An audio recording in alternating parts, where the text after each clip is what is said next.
305, my nigga. Yeah, 30 days, my nigga. Yeah, keep it real, my nigga. How about them Dolphins, baby? Yeah, SUB, my nigga.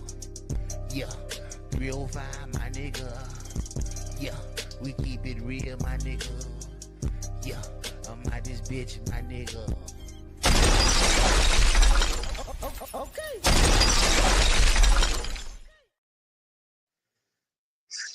What it do, what it hit for? It's your dog, Big Dog, Bootleg Stat Man, 305 Sports Vibe. You already know what's going on. It's game 5. It's game 5. And shit, what can we say? Shit is here. Shit is happening now, man. I hope your day was good. I hope your week has been phenomenal. You feel me? Right now, we watching the NBA, and it's going down.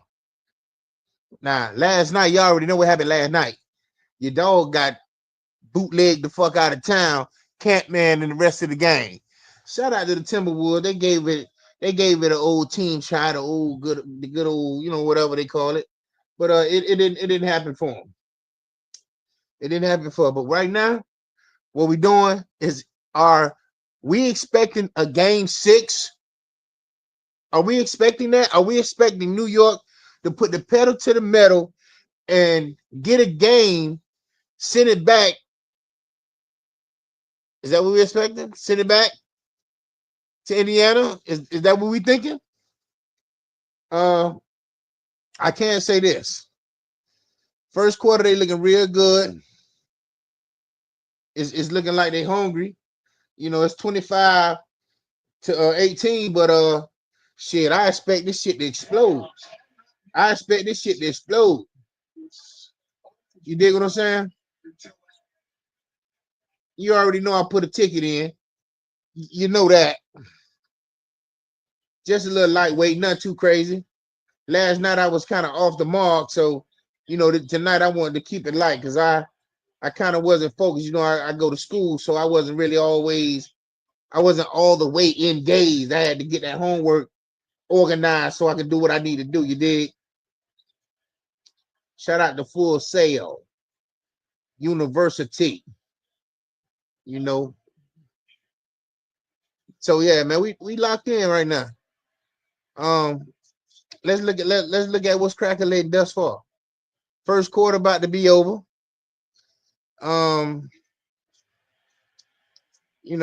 It's a couple things going good. It's a couple things that I like. Brunson is having a phenomenal pace. We're gonna get into some of the things that was going on in the NBA and the NFL. They talking Ant-Man, and I don't like to hear nothing about that shit because I be feeling like y'all gonna get a man all this love, and then when he don't perform, he just 23. I don't be liking that. So I be feeling like what come with it is what come with it. That's how I look at it. So, but we're gonna get into all that too. Yeah, Neesmith ain't give us what we want. Not yet anyway, but the first quarter about to be over. We got some good things popping. We got some promising leads. You know what I'm saying? Oh, see, I don't think Bridges got in the game. Josh Hart, none of them boys scored. Okay, who? So I knew them boys was gonna get something. I should have just kept it playing with them too.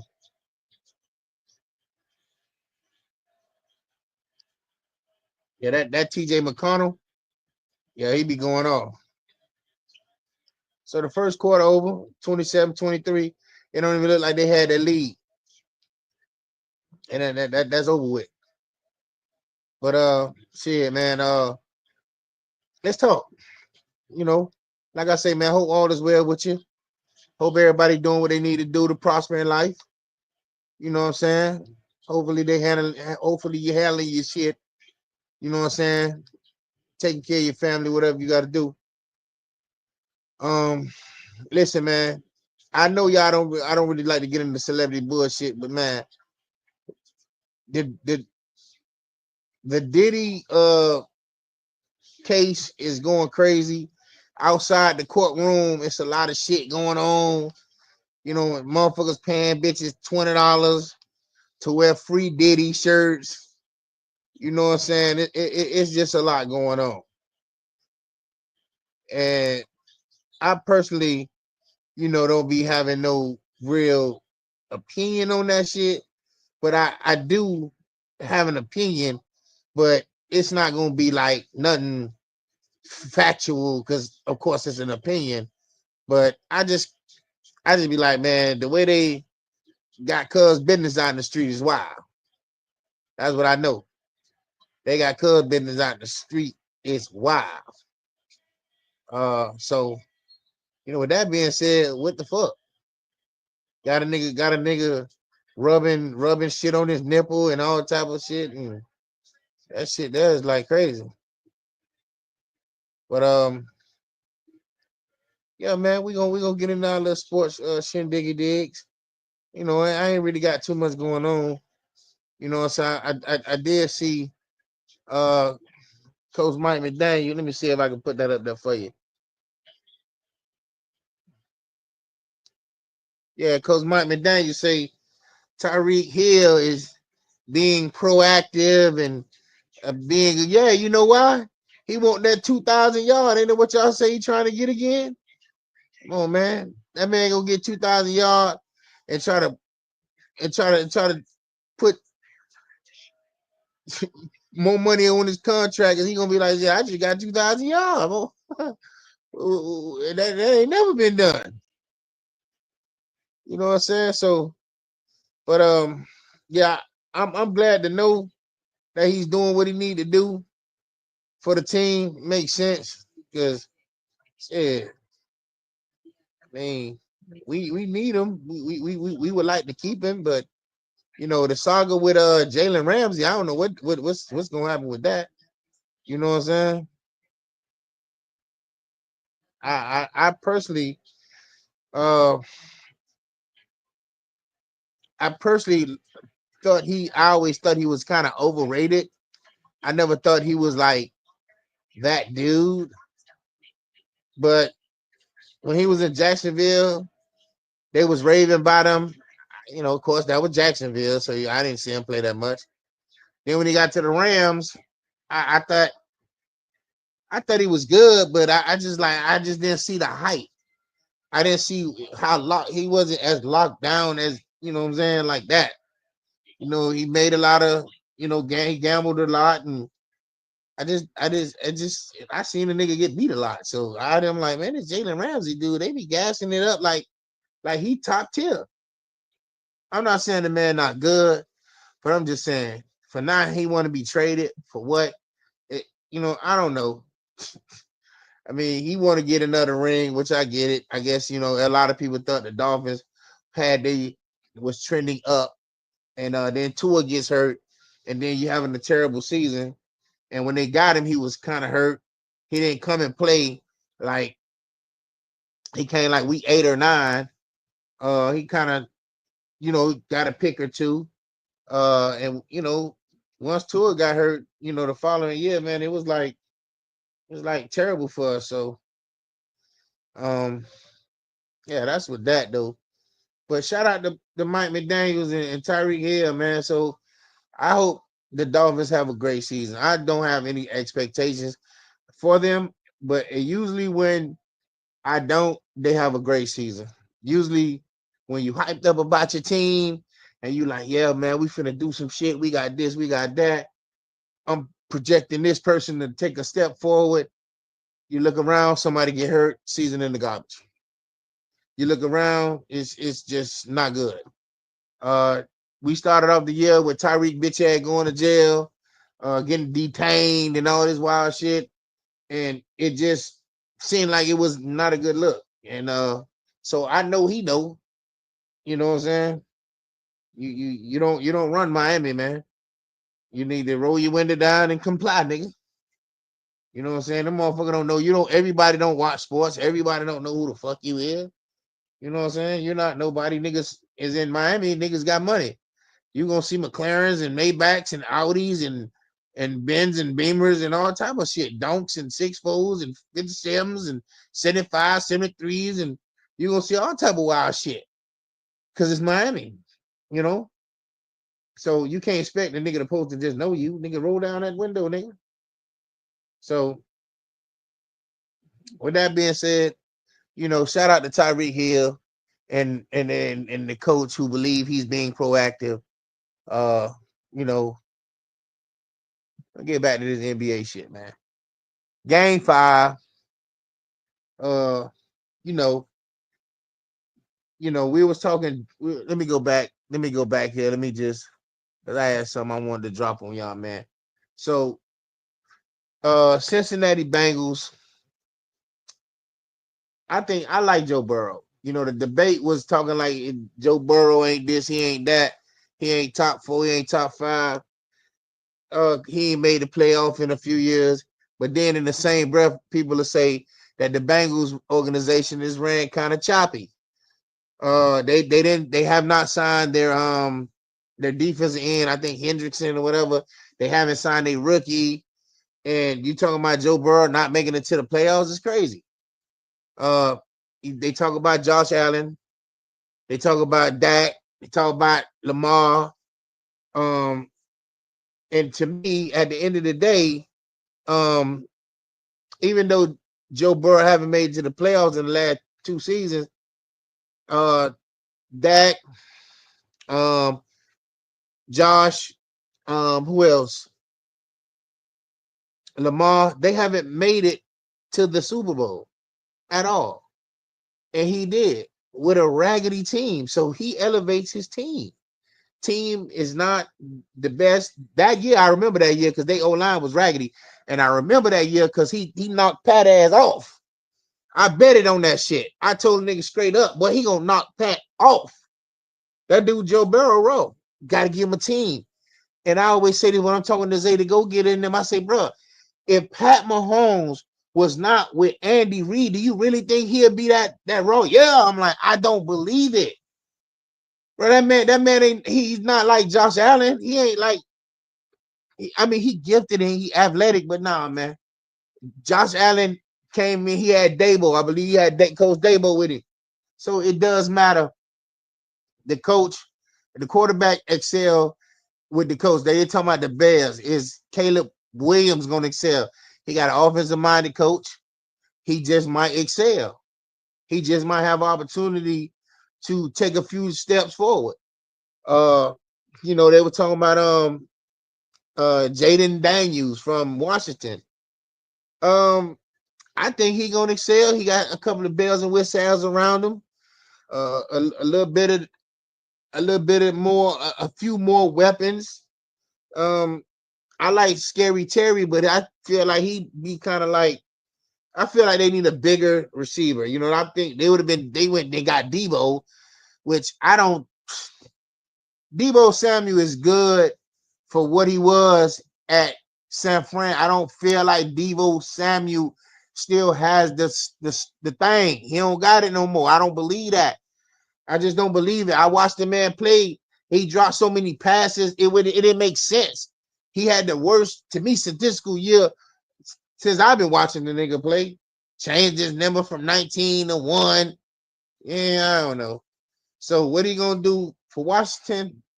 I don't know. He's not a traditional receiver. You got to gadget him the ball. Him running routes, I ain't never really seen him like cut up on the route tree. He just a gadget dude. You got to you might well just go to running back. You know what I'm saying? But who else, man? You know, I want to see what I really want to see what the Chargers gonna do, because every year since they drafted what I forget his name. The quarterback, I forget his name. They've been projecting him to be raw. It's been an injury, it's been this, it's been that. He didn't have this, he didn't have that. So now he got Harbaugh and Herbert, that's his name. I like him. You know what I'm saying? He can throw, he raw, but he ain't won nothing. And then he in a conference where it's tough. It's dogs over there, but you know you got a team around you. And they said, well, I'm just this is what I was looking at earlier. I ain't got no graphics or no nothing like that to put up. This is just conversation that I was watching when I checked out the facility and all these other little shows that I'd be checking out. You know what I'm saying? My personal opinion is, man, at the end of the day, um, you got to respect the running game. You got to respect your line. These quarterbacks get a lot of praise. They get a lot of, accolade and whatnot. But you need those guys in front of you. You need to have weapons around you. And some guys can elevate the team without having that many weapons. Like I was saying, what Joe Burrow did when he went to the Super Bowl. The boy was sacked at the time more than anybody, at that time, we were just being sacked. But I felt like they could have won that Super Bowl. They didn't want to run Joe Mixon, which I feel like, he was a part of the success that y'all was having prior to getting there. Then you get there, you don't run Joe Mixon, which is crazy. When you need to end the game, knowing you don't have a great O-line, just, I don't know, maybe, that's why I don't really like, I think Bengals are straight, but I don't like their coach like that. I think he okay. So I like McVay. You know what I'm saying? The Rams is going to win another Super Bowl. I promise you. Before it's over, they're going to get another one. And I think they got Devontae Adams. He over there. So that'll be a good situation. You know what I'm saying? But listen, we were just doing some little commentary on the NFL. Let's get back to this old stinking ass NBA. Hey, boy, they trying to pick up the pace over here. Hey, Cat be putting on for the city though, man. Shout out to Cat, man. Carl Anthony Towns, man. I want to give him a little respect, double salute him, because a lot of times, with these big men, they be doing a lot of 3-pointing, and like lately, watching him this series, he been playing lights out, man. And it would be good to see him in the finals. It would be good, but they got to win. It would be good to see Bronson. It'll be more hype. It'll be more New Yorkians, as Paul Pierce will say. You feel me? It'll be fine.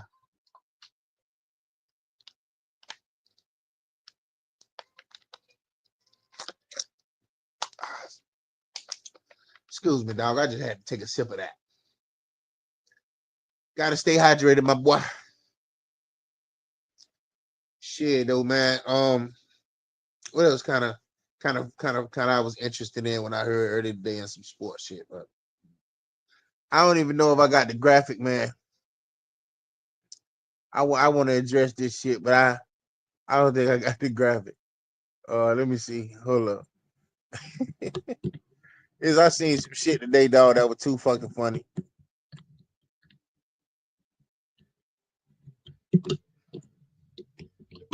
Let me see something. I want to make sure. Hold up. Man, did I bring it? Oh no, I didn't download it. That shit was too fucking funny. You know what I'm saying? We want to definitely double salute those guys. Is SGA and the OKC Thunder? Could that be our new NBA champions? Could we be looking at the new face of the league right here?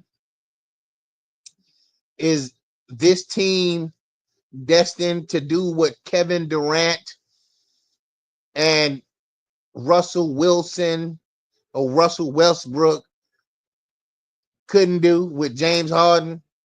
Is SGA and the Oklahoma Thunder big three better than James Harden, Westbrook, and Kevin Durant? Could they do something they didn't do? They haven't been to the finals since 2012 when the Heat knocked them off.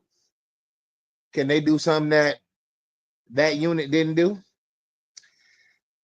It's a possibility. I like SGA. I like the way they play. Is this the face of the league? Is SGA the face of the league? Because boy, once you seen this, you knew it was fishy. You knew it was going down. Once you seen it right here, you knew it was going down. You know why? Because the way he laid it down on them boy last night was epic. You ain't never seen nothing like it in your life. You talking about getting on the podium, acting like it's guaranteed for him to get back. And I was saying that, I was like saying that the other day. I say, bro, the way he playing, like it ain't like, and all that I'm 23 shit. Listen, man, the expectation LeBron had when he came out of high school. Come on, man. Wasn't nobody trying to hear that shit. That man had pressure coming out the door, coming in the door, coming in the NBA. So for this dude to be done went to college for a year, and he done played, and they done anointed him like talking about him being a superstar. And for sometimes I'd be like, listen, don't be saying somebody gonna be the next this or that. And when they don't perform well, we got excuses on why they didn't perform well. You're expected to perform well. This is what they expect of you. You know what I'm saying? You talking about I'm trying to win it for Mike. I feel bad for Mike. I'm not mad. You know, whatever he said. I'm like, man, listen, that's the mentality we got you ran out the fucking arena, bitch. Talking like that. That's what you thought. Well, I do it. You can't guarantee that shit, boy. Fuck you talking about, nigga? You acting like this shit guaranteed for you to come back. Is teams in the West that's looking at that's you might not even make it this far. Again, you got Wembanyama with San Antonio. You seen what motherfucking Houston was looking like with not one superstar. You see what James Harden them got. You know, is the West got a lot. Then LeBron just because you beat up on LeBron and KD 1 year and Steph, come on, man. They just because you dethroned the elders. Oh man, you ain't did nothing for with niggas of your age.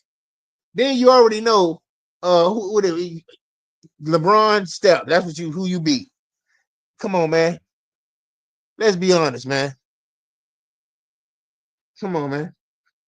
What if they had 27 to close out that? Rudy Gobert. They couldn't stop him. They didn't want to play their big man. So that was an easy match for y'all to get out of there. Steph got hurt. Now you playing with competition, your age, young group, you know, and you been listen. I listen. I feel like when it comes to Ant-Man, when the level of competition raised, I didn't think he, you know, I don't know. I don't know. I guess we expect more when you watch the media and you hear everybody talking about him being the face of the league. You know what I'm saying? And then the expectation when you see Kobe, when you see Jordan, you expect that dude type of shit. So I can't say he that dude because he don't do that dude type of shit. So, you know, I feel like it. And I feel like that's just the bottom line. We need you to do that dude type of shit. Since you couldn't do that or you didn't do that, it's a little like a little disappointing. And you talking like, oh yeah, I'm like, what? This nigga tripping. This kind of mentality you got, nigga. I see why you ain't win. Feel me? But you know, it is what it is. Let's go to some real nigga commentary. You know what I'm saying? Let's get back to the game, man. Let's hold up. Before I do that, I wanna ask y'all, man, what the fuck is up with this Stephon Diggs dude? Was that coke he was snorting on the motherfucking boat? And I thought he was fucking Cardi B. What the fuck was she? Was she on the boat too, getting coked up? Man, it's now.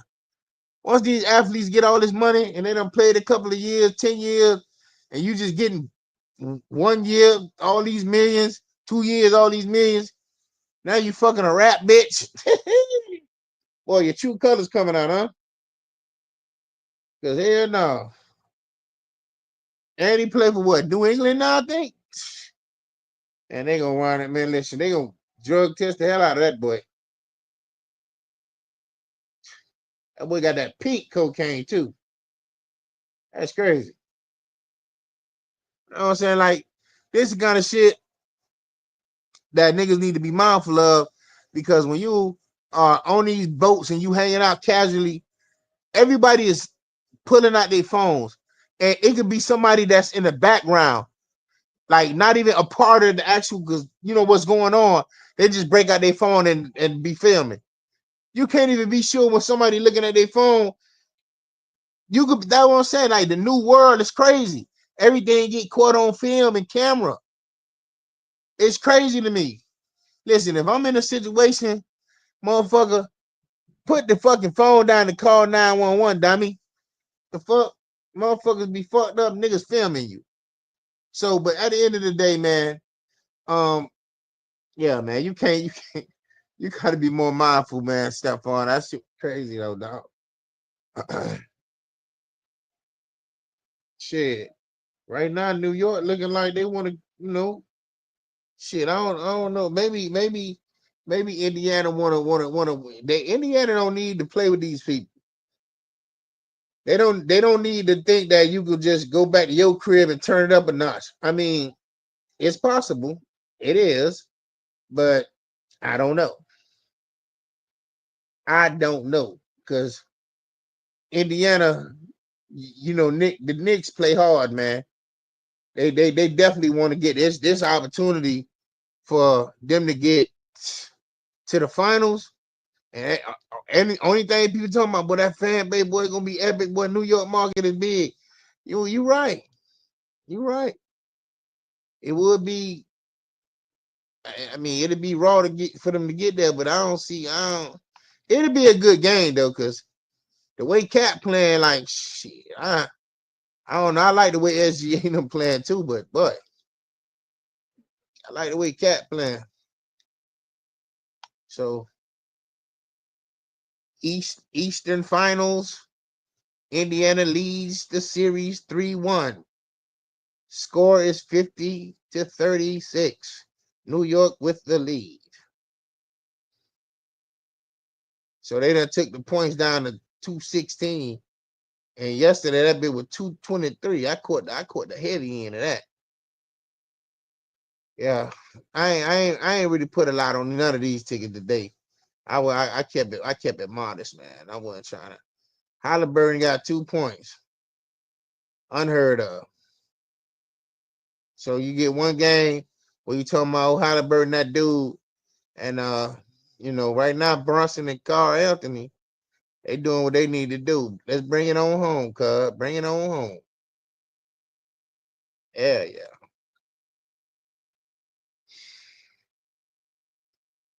If OG and Anobi have a good game, we gonna have a good game too. Gotta have a good game. They done blew my first quarter ticket. That's crazy. Blew me.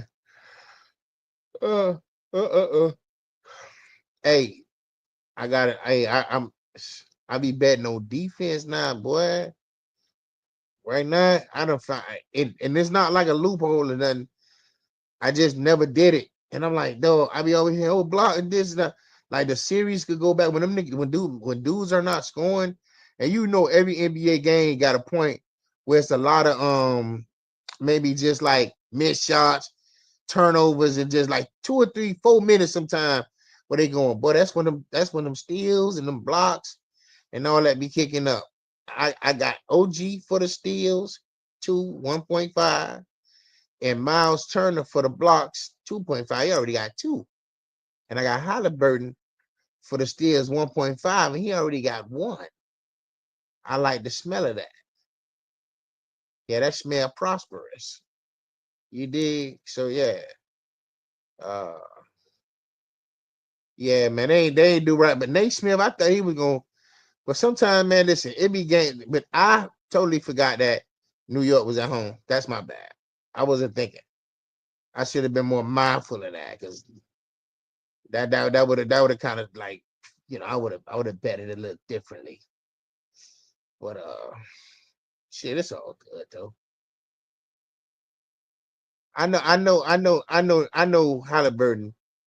I know he gonna get over 21. I'm not even worried about that. Now the game going over 223. I'm not worried about that either. It's a possibility though. It definitely is. It's not. It's not. It's not. Really a situation with them. It's just a situation with you. So you got to fix you. It ain't about nobody else. You know what I'm saying? It's about that person you see in the mirror. You can't make every excuse in the book and not look at you as the culprit. You know, it ain't about the next individual all the time. We have to understand that our responsibility that we have to ourselves is more important than our responsibilities to others to some degree. You got kids, you got things, but you can't be effective to help anyone if you're not effectively helping you. That's a reality, and I would never, and like some of us, we done seen our parents that's neglect themselves at times, sacrifice. We got to do that when it comes to maybe mama didn't eat, maybe she did gave you, but mama still got to go to the clinic, get a mammogram, pap smears, and check her breasts. Or daddy still got to make sure he ain't got this issue, that issue. You want to be around.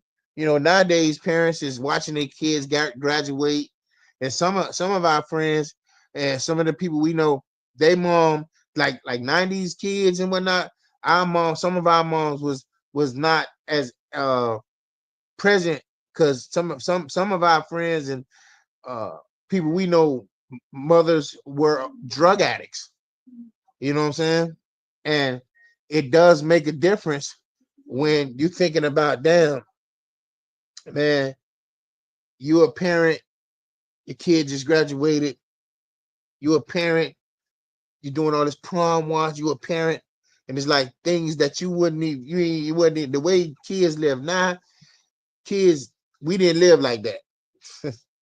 Honestly, man, we was outside drinking water out the water hose, and my mama would give us a frozen, water jug, and it'd be just frozen, and you take that outside and fill him up as needed, and as it melt, you could, get you some bev or whatnot. And you know how moms was, ain't no coming in and out. You either in or out. You ain't gonna AC up the whole neighborhood, the whole community or whatnot. You know what I'm saying? So got up Saturday, clean. You know how that went with the Mahalia Jackson and the Shirley Caesar and playing and mama cooking, and you gonna eat a big hearty breakfast, pancakes, grits, whatever it's gonna be good.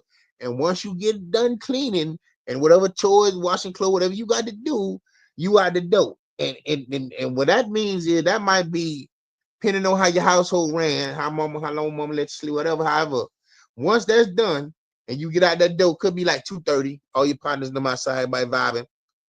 They finna play football or play basketball on the basketball court, or if niggas don't want to go to court, they're gonna be shooting basketball on the crate.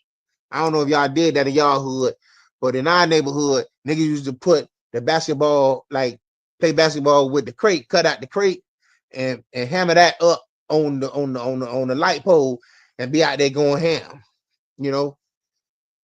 So once all that get the crack a lacking is up, he is outside running and jumping and playing and getting into arguments, playing spades and cards and shit. So going in the house was to pee, or maybe if you would do, you go right there and pee. It wasn't really, going in the back, whatever to pee. But niggas was outside, and around this time of the year, it's a lot of outside activity. It's like, I mean, we used to hang out outside, and it wasn't like gangster shit. Once I moved from the Hampton house to a different kind of part of the sub. It was just, everybody could like, because when I was there, I was a little younger, couldn't hang outside. So, you got a little older, 14, 15. Your mom know you like kind of right outside, up on the front, whatever. And niggas used to hang out all night in the morning. You know what I'm saying? Fall asleep outside. I don't even know if kids do that now. Like we just hang out, nigga. We just out laughing and clowning and seeing if we could, like see the day come up. That was something back then. Staying up all night, smoking 7 joints, 10 joints, like high as fuck, nigga. Just high all night. So with that being said, I mean, wasn't no cell phone, wasn't nothing being documented, wasn't nobody filming you while you not fucking looking. It just be a lot of shit going on nowadays with with these devices. I think social media and the way these devices are, it really have changed the way people live. And that's good and bad, because now people do content, and I be feeling like when you doing content, it's different types of content. You got to be careful, because I be feeling like, damn, where these niggas be at when they be like just trying to make pranks and do shit. Some of the shit be fun and it'd be like clever so nobody's offended. You got shit when niggas running up on you saying, hey, whatever, what time is it? Putting something, waving their phone over your phone and making like a cash app sound or making like a money sound or something, and or asking, hey, you got $100 or something. It was just something crazy. But I just wouldn't feel comfortable doing that in my neighborhood. Some of the pranks I see these content creators do, I wouldn't feel comfortable doing it in my neighborhood with the temperament of my neighborhood. I wouldn't feel safe doing it. That's why a lot of these pranks, I remember the one girl used to, well, that's why I say a lot of these pranks be like out in like in nicer neighborhoods, like in the Walmart in the nice part of the neighborhood where they're gonna be respectful. They're not gonna want to get ghetto or do something like that's gonna cause attention. Yeah, I remember the girl was going in the hood talking about oh you this and that, and she was talking shit. And I remember they was shooting at her, you know what I'm saying? And I just don't think that's smart. And then nigga, the dudes she with is in the car filming and they panicking too. I mean, if you're gonna do these pranks, I mean it is it worth it to I do my little podcast. I want to make more content, but I don't want to do that. I want it to be scripted, like how I like the way Dusky and Drewski, whoever, and all them. I like Desi and all them. I like the way they kind of cut up. It be more scripted. It ain't just we gonna go out here and like fuck with people and damn near get hurt. Nah, I ain't. I don't think I'm up for that.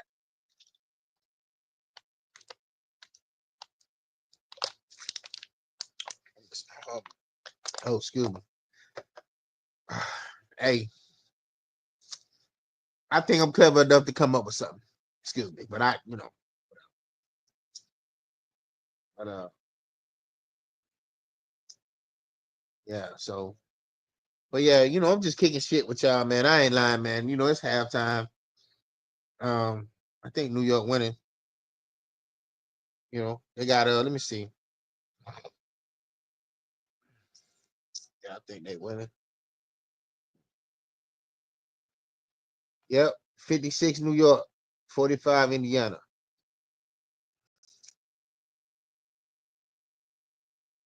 Tom Thibodeau. Yeah, Rick Carlisle. 80%,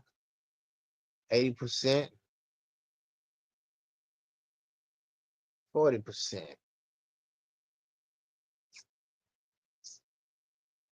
Yeah.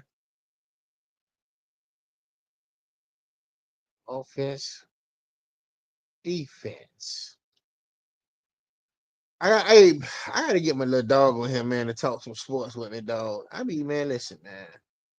A lot of that's what I say, man. At one time, so if you young and you doing content creation, like I was saying, you probably gonna have the best time of your life if you got the right type of content. If you like these young dudes doing podcasts and whatnot, you know what I'm saying? Because I feel like you have a little more time to do it, and you can, you can kind of like, have a little more fun, be a little more creative, and turn it into more than just, you could be kind of like you could kind of get more monetized a little more quicker. You got to go to school. You got whatever kind of person you is at your school. If you're popular or whatever, whoever, however you get people to follow you, even if you're not in school, even if you just got you know a good energy out in your community and people want to support you if you're doing a respectable content. Um, Plus, if you're young, you could be considered out the way. You ain't trying to be out here in the hood doing too much, craziness or whatever. You just trying to stay in your lane. So, that's why I say, I like to see young individuals, you know, pursue anything that's intellectual or pursue anything that makes them happy. See, at one time, mama used to say, y'all playing that game too much. You know, now you see gamers, you see people designing games. That's like I go to Full Sail University and they dudes are graphic design, game design, making all the levels of the game. Audio engineer, DJing and whatnot. DJ, I don't think it's DJing, but audio and cinema. I'm in there for cinematography. I wanted to learn how to write movies and take, like my ideas, what's in my head, and make it like make sense. I made music too, but I I'm over music. Not like I don't listen to it. I love listening to it, but I just, I used to have my own little situation with music, with artists and whatnot. And um dealing with artists is a little you know, I don't know. I'm independent. I have my own equipment. I had people who was helping me, as I was learning, but like I'm just the type of dude. If I can help you, I'm gonna help you. I'm not gonna hold information. If I can say, hey, look, you could go here and get this. They got access. You can use this. That I'll give you the information. I'm not gonna be around you, and I know you're going through a situation, and I got information that could possibly help your situation if we cool and you telling me, and I know this your situation. You know, so yeah, I'm living in Overtown at the time, and I meet some guys that I was introduced to that wanted to do music, and I was with music. It was good times, real good times.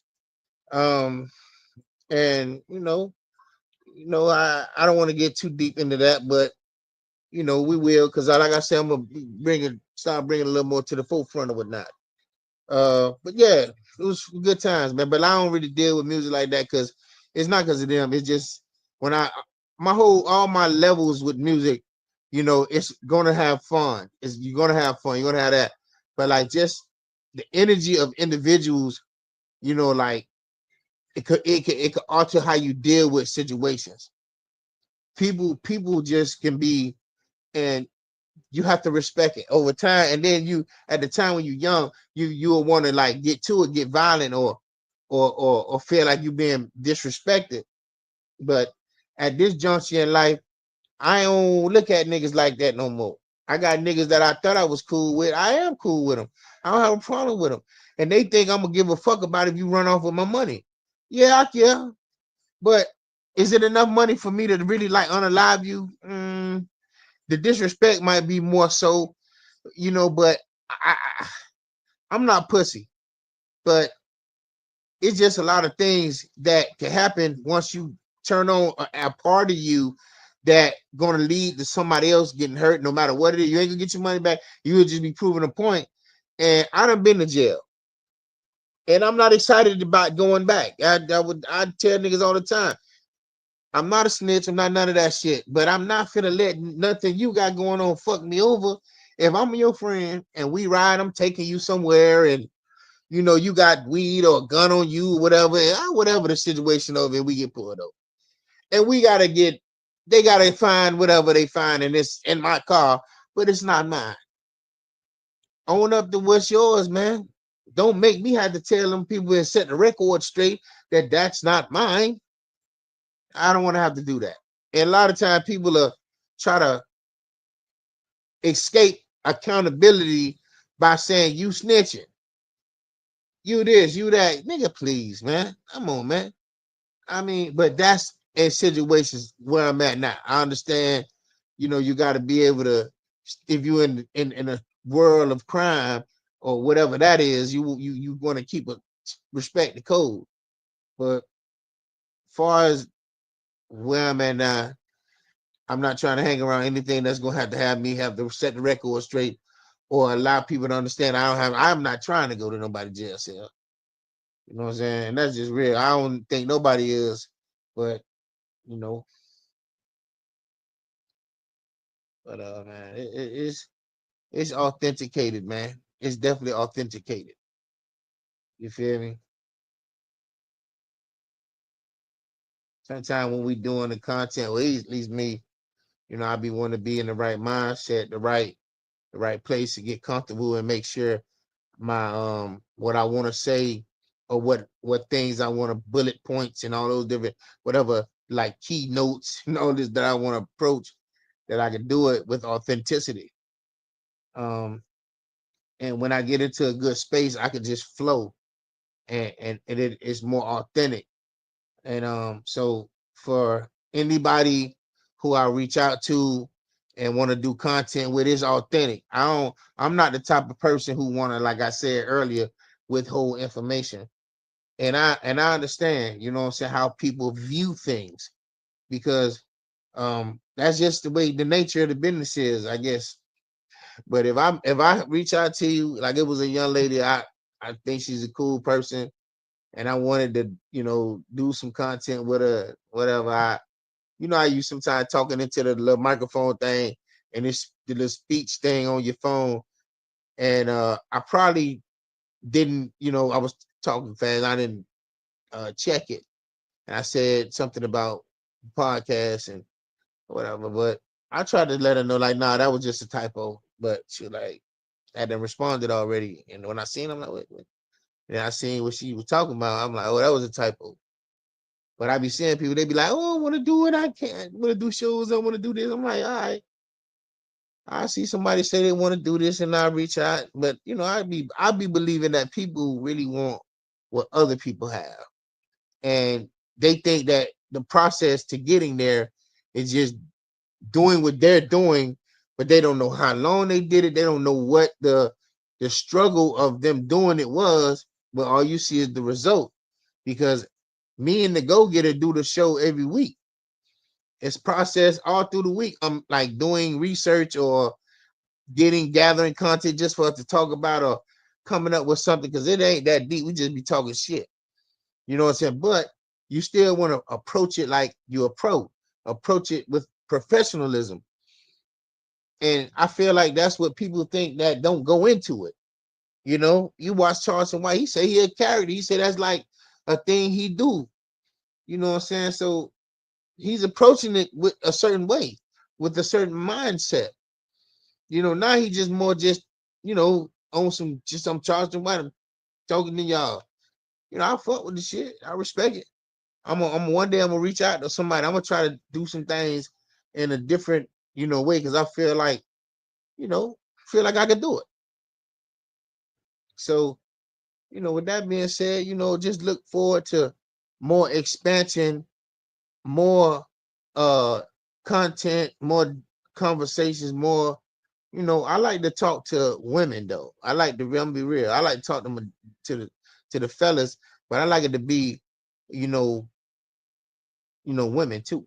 You know what I'm saying? On from their perspectives or whatever. You know what I'm saying? Because I always like the format, two man woman. You know what I'm saying? And it's just it works. Or two men, two women, So, and I know we talking sports, but um, you know, it is what it is. But um, I've been watching the podcast with Fat Joe and I haven't watched. I just been seeing clips. I'm gonna be real. I have a I like Fat Joe. I think he's authentic in some ways. Then I just be feeling like, well, I don't know. He just be saying shit sometimes. You know, it be sometimes I be just confused. I'm like, I never knew niggas that's supposed to be real this chatty about, you know, other people, and I see how Jada deal with it. He just like really don't give a fuck. Sometimes he just be like, yeah, well, whatever, niggas be, he be trying to like. Sometimes I with the Go Getter, where I be like trying to see it from a different view, and then he go, this Fat Joe just like Fat Joe, I thought you was married. You talking about Travis Hunter and his fiance. I'm like, yo, I don't like that. It's like the box don't belong to you. So that means his whole box don't belong to you. And your whole box don't belong to me. So I don't give a fuck about what a bitch doing or what a nigga doing. And that's law. Like, I really don't. You know what I'm saying? Because men lie, women lie. Period. You know what I'm saying? Like, it don't matter if he with her, he love her. He love her. So why the fuck it matter? You know what I'm saying? So that's how I'm gonna always look at it. When it comes to men and women, matters of heart, you stay out of that. I don't have a comment. Like, now I ain't gonna Travis Hunter, salute to you, bro. For you and your wife, double salute. You did the right thing. You're a pro now. You're in the league. That'll settle you down. Maybe she felt like, fuck it, let's get married. I don't know. You're gonna be on the road. It's gonna be plenty of hoes out there, and it'll make it harder for anything to go crazy with y'all relationship if she your wife, and if she find out any things going on, she could divorce you. So she have more. So I'm not saying that's her plan, but I can dig it. But maybe you like, fuck it, I just want to be a man. You know what I'm saying? I dig that view too. So hey, it is what it is with that. But yeah, that podcast with Fat Joe and Jada man, I forget the name of it, but yeah, fuck with it. You know, I don't. And even when Fat Joe had that Jopra shit, I just and it's just something I always felt when Fat Joe had this shit on. I guess when it was kind of like leaving COVID round, that when he had this shit, going live, everybody was doing the going live shit. And T.I. had his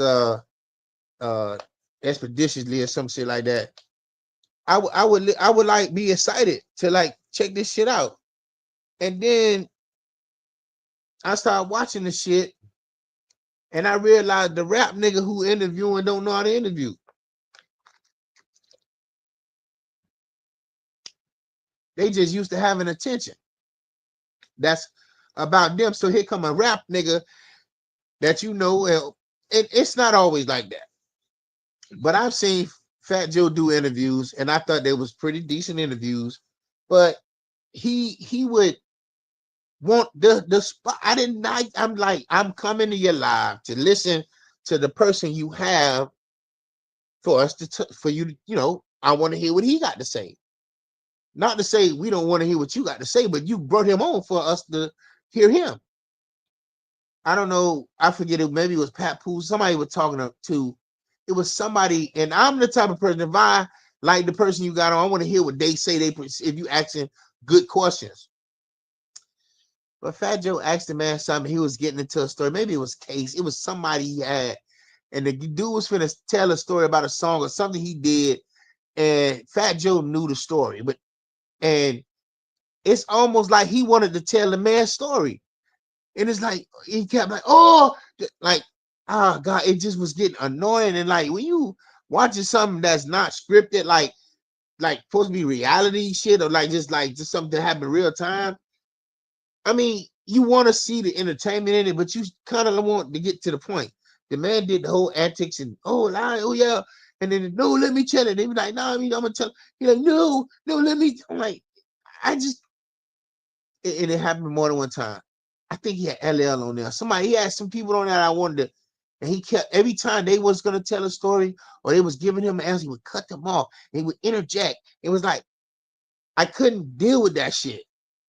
It was like, and then T.I., my dog, I fought with T.I., King of the South. When T.I. came out, I was a fan, like for real. So, I was just always a fan of T.I. I thought his vibe was, that it was cool nigga, right? But when he got his podcast, I would listen to him do interviews with certain people. It'll flow, and then some situations I started seeing him like doing a little like kind of like just over talking or cutting niggas off or like not really like letting them answer. And I was like, damn, T.I., especially when he had Master B. I, I don't know. He asked Master B a question, and as Master P would answer, and then he kept interjecting. He just kept on doing it. And I'm like, if we're the fans and you ask Master Master P a question, we're waiting for Master P to answer it, but you're answering it. Like you're saying what like, and I noticed that about T.I. though. And I like T.I. This is not a knock. He kept making it about him. Like, oh yeah, because yeah, at the time this was the deal where I think No Limit had, and he was saying that and this, that, and then T.I. said, oh yeah, when it was my time, and they gave me, and I did that, he cut him, he'll say that, and the man talking, he just interject that shit right in. There was some more shit they was saying, T.I. do it again. He just did it on no interview. I couldn't watch it. I had to turn. Like for majority of the time, I was watching. He did it. So I'm like, and last but not fucking least, Noriega, breakfast champs of that. Oh man, the guy would not let dudes talk. He just wouldn't. And I always say the same thing. Goody Mob was on there. You're excited to hear them. They not together all the time. They on there, and you're thinking that's why I don't like some of these programs, because these niggas don't let niggas talk. They don't let the story unfold. They don't just know how to shut up. Noriega, he can't shut up. All right. Listen, they talking about Miami rap, how Atlanta didn't have a sound, how Luke was this, and he was really the South, and he was had Shy D, MC Shy D, and Luke sound was pretty much Atlanta didn't have no hip hop scene really. Luke was coming up there. Of course, JD had some things finna bubble, but at that time it hadn't bubbled. But it wasn't a sound. Even if it had, it was jump. It wasn't no sound. And that's when he was talking about JT and Luke and Poison Clan. And I'm like, oh man, I love to hear other niggas give JT money, his flowers, or hear other niggas give um you know Miami they love, because they don't talk like Luke that dude. Luke really that dude. The South was independent and Luke was independent. So I just felt like for Goody Martin to be giving it up to the man like that, I respected that shit. And you know what happens, right? Here comes Nori. Here comes Noriega talking about, some other shit. And like totally cut the man off. Now, DJ FN, EFN or whatnot, he be trying to bring it back like, yeah, and then, but it had done moved on. Whatever they were talking about kind of had done got forgotten, or they done went to another space with it. So I really don't like when the rap niggas be podcasting, man, because some of these guys don't know how to like be in that journalist space or be quiet long enough for somebody to actually have a flow. But he done got better with it. Noriega, Drink Champs, they done got better with it. You know what I'm saying? T.I., he left that shit alone because he was, I guess, he could have probably still did it, but yeah, he wasn't the best interview person. And I don't think these boys would disagree, like for real. Like, yeah, T.I. would interject and all type of shit. You know what I'm saying? And like Fat Joe and what a name show is straight. I like it. I like Jadakiss though. Like he don't be kind of like trying to be disrespectful. He don't be giving a fuck. He just be chilling. Um and shit, man. I ain't gonna lie, Willie D. Uh, his podcast. It was the Ghetto Boys podcast. I thought that shit was good. And then you had the situation with Willie D didn't get invited to, I guess, the hip hop something with when they invited Scarface, but they said Ghetto Boys, and he figured like I'm part of the Ghetto Boys. I should have been there, nigga. That was interesting to see them like really have that discussion on the because Willie D had a point. He felt like nigga, it's Ghetto Boys.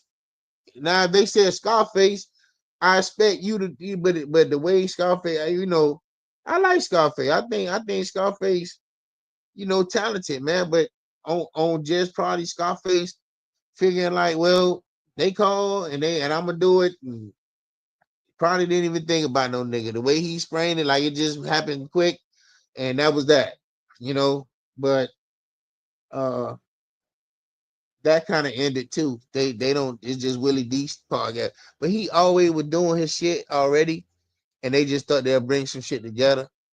But yeah, he has a couple of interviews, and he interviewed. But I like Willie D straight. You know what I'm saying? But he kind of don't do it at like them. He more he listen a little more. You know what I'm saying? Yeah, I like Willie D shit. He be trying to be like woke. Which you gotta respect it. It's a lot of niggas podcasts I listen to, man. It's the nigga Urban Politics. I like his shit. Yo, yo, yo, yo. It's the spokesman, whatever you say. When I hear that shit, I'll be like, yeah, that's that boy. But I like it. He consistent though. And like I say, the nigga Casino like the really underground OG of this shit. If Casino don't report on it, he like the TMZ of this shit. Straight up. If he don't report on that shit, it ain't really nothing. I believe that. Once Casino talk about it, then I mean it got legs. And I ain't lying. Like my dog said, the little trick daddy shit with Whack 100. I'm like, cuz that shit can't be like that shit, because I ain't really hear nothing about it other than that one space. Now maybe Trick ain't that big of a deal but Whack is Whack. But I didn't even hear him and Vlad talk about it. You know what I'm saying? So I don't know how old that was or how relevant. I don't know. Yeah, they were talking about how Trick Daddy and Trick got into it, which I didn't know, but allegedly Trick Daddy, tried to put down on the man. So, but I didn't know that, and Whack made it seem like, oh yeah, you got beat up, you got pussy, and all this shit. There wasn't no retaliation, all that shit. But yeah, if you would have heard the audio though, yeah, Trick was just, I was like, it was just funny because, like, to be honest, to be in this content creator space, you got to know how far you willing to go when you saying some shit. And that's almost remind a nigga when you listen to like really No Limit, boy. No Limit was on the soldier shit. So, whatever you say, you got to stand on it. It's just, you can't. That was back then when I was listening to No Limit. You know what I'm saying? So if you saying whatever you saying, you got to stand on it whenever you said it. Like it could have been a long time ago when you said something. Now either say you apologize and you did say it, but whatever, but stand on that. So that's what it is. So a lot of niggas be getting caught up in the shit and then got to stand on it, and then maybe done forgot they said it in the name of content. And I seen Charleston White on it's another podcast I like. I forget the nigga name. I forget the nigga name. He be doing a lot of Texas shit. He be getting some good interviews though. Boss Talk Radio, yeah. You know what I mean? Boss Talk Radio, that's them.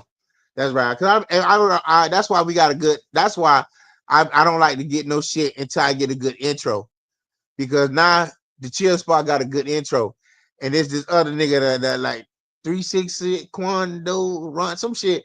The nigga got a raw ass intro. Like I comment if I go to his shit, cause he ain't been posting lately unless some kind of way I'm not like subscribed some kind of way. I don't know. But it's 360-100 some shit. That shit hard to fuck. The bop is hard. I ain't gonna even lie. And then the pivot got one of the best motherfucking intros in the business, nigga. That shit come on hard. Hold up. I was like, this shit hard. Yeah. Intros matter to me in this content space. So that's why we work hard on our intro. Well, it was natural because I was like, yeah, cuz we need an intro. And I gave it the process of that shit. I needed the intro. That's how I know I still can do music. Cause it was like, I'm telling you, dog, the process of getting our intro done was interesting because I, you know, the go-getter was he go to work and shit, and I'm doing what I'm doing. And at the time we fucking with Didi. So, you know, Didi is in the intro, you hear him doing his little ad-lib, but so he's hanging out, he's coming around, and we all trying to really do it. We get in the space together. So Zay come and he like, I'm like, what's up, man? We all in the room. I'm like, what's up? Let's what you got? And I play the beat. I'm keep playing the beat. And yeah, Zay had a couple of takes, and I had to pick the best take, man. He never really finished it all the way. So he'll get 90-some% the verse out. And then he was like, oh yeah, I fucked up. But then yeah, is that so as every time he doing it, I learned I do music. I just record whatever going on. Once we get there, I'm recording because everything matter in that space that we recording in. It don't matter if I use it or not, but I recorded everything going on in that space. So yeah, that's how I got it. We went over it so many times and he never finished it. So I had to take the best take and it was, I remember the take. It was he was like, yeah, I like to do this. I'm like, all right. Cause I don't really rap. I'll rap, but I can do hook and little fun shit in the song. But yeah, I don't really like have all that. And I'll freestyle some shit like what's on the top of my dome and get off. Cause that's the kind of like I can, if the energy right, I can just hit the gas and it's clean, flawless. But I like that's why I like niggas like Pac and DMX and Nas and niggas like wrote all this shit, or Jay-Z nigga who could just retain some shit, and you know that's a skill. Lil Wayne and nigga, that is a skill. It's not no easy shit at all. Like for real, not so nigga you got like DMX and Ice Cube and niggas who wrote that shit, bruh. Now I don't know how long it take for niggas, but once you sharpen that shit and got that shit going, and you done perfected and whew, niggas write verses quick. And then man, this writing verses back in the me and my dog CD, rest in peace of my dog. But we started our little rap little duo back in 97, 6, 7, I think maybe. Yeah, it was me and him. I was in a group. Yeah, man, you know I'm OG partner. But nowadays, man, rap take you through some shit, man. And if you know, but the you know, I did gospel rap. That's where my success came. That's where I had deeper activity in it. Fucking with the just random with my niggas in the street, whatever, and then around the way, I did music, but it was just doing music. It wasn't like nothing active in the actual field of music. When I got with PK, I actually did music in the field of music. I recorded in the studio with him. We actually went out and promoted and did shows quite often. It was fun. It was you had to be ready. Doing shows is not like what you think. Yeah, and he do shows now to this day. It's not like what you think. You out there doing shows and you doing work. You out there humping and chatting and moving around. It's fun as fuck, but it's work. You know what I'm saying? And I always feel like when niggas rap, that's the part of the shit that I be like, look, yeah, you can rap all day and do all your songs and shit, but to know if you good or to know if you really want to do this shit, hit the stage. Yeah, hit the stage. And if you got the charisma, and if you got the stamina and all that shit that come with it, you'll always hit the stage. You will be like one. I know that boy. He raw. He can perform all day. PK can perform all day. He done got older now, but back then that boy do them dance moves, and he can. And that's what kept the music inspiration going, because I got around him. You know what I'm saying? And that's what made me want to be more of a engineer professional behind the scenes. Because that dude, you talking about Master P and Luke, yeah, he loved them people. And he a gospel dude. He do. He knew about independence. You know what I'm saying? So, and that was something he was taught. So I was like, all right, you know what I'm saying? I wanna be, because I was doing it, but we're using 2 radios, one to record. Then I got a karaoke and a CD burner. Then I got a 4-track. And I recorded on all of it, but I wasn't EQing nothing right. I was just putting my idea down. You know, I got with niggas like Chris, and he showed me that I was definitely doing it wrong. I had to have I'm like, oh, he like, yo, you ain't got the EQ. I'm like, damn, nah. You know what I'm saying? So I always like to learn. You know what I'm saying? If I get around the space that I can learn, and I can turn my ideas into something, I'll be, yeah. So, but yeah, but the the intro was always an interesting thing. We got it done, so it's on whatever platform you could download it. The Chill Spot intro, ZayDaGoGetta and OG16DeuceBigDawg. You know what I'm saying? So, but that's how we rocking with that. But I definitely want to bring more content to the people who like music. We could conversate about music. I got some ideas that I want to bring to the forefront. You know, just chopping it with you, kicking shit with you. You feel me?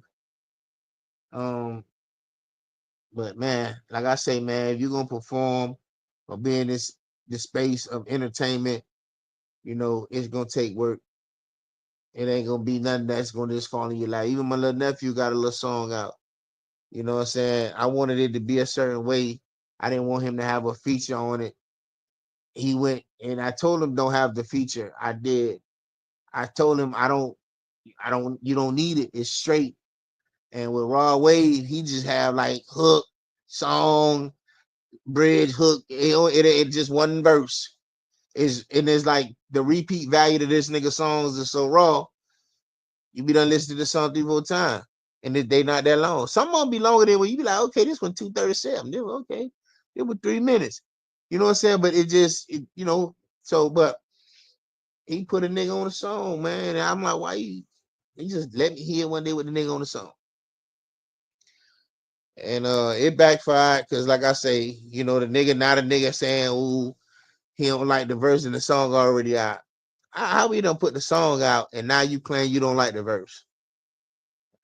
So nah, you're not performing the song because he like take the song down or take the verse off or what. I'm like, man, didn't I tell you not to put this nigga on the song? Come on, man. Nigga sent you the verse. Now he mad that I guess people done heard it and say, boy, you ass as fuck on that shit. Y'all put that shit out. Or a nigga saying that the nigga whose song it is snapped on your ass. Rap like that, boy. You get on a song, and when you around your local people, they don't, it's what it is. Sometimes nigga tell you, God, but boy, you man, y'all with that rap shit, man. Niggas that do that. You know what I'm saying? Nigga got this shit out here, man. That man snapped on that shit, man.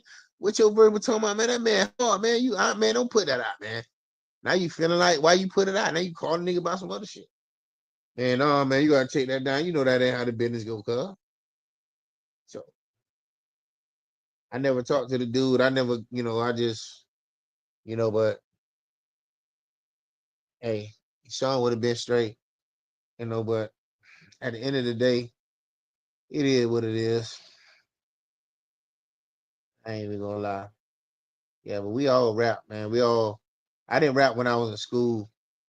I niggas used to think I was funny, like I'd be like Sam used to always say, big dog, man, you could be a comedian. I didn't, I didn't think I could be a comedian. And maybe that's because my mindset wasn't like advanced enough to believe that. Cause I didn't think I was funny. I'm think I'm funny because I'm with y'all, and we are. I have some. I don't even know how I was doing it because I'm just hanging out with them, and we just all having. I be talking shit. I wasn't really. I didn't think I was. I guess, but now I guess I was being like a comedian. You know what I'm saying? I don't know. I just felt like I don't know. I didn't. I guess I don't know. But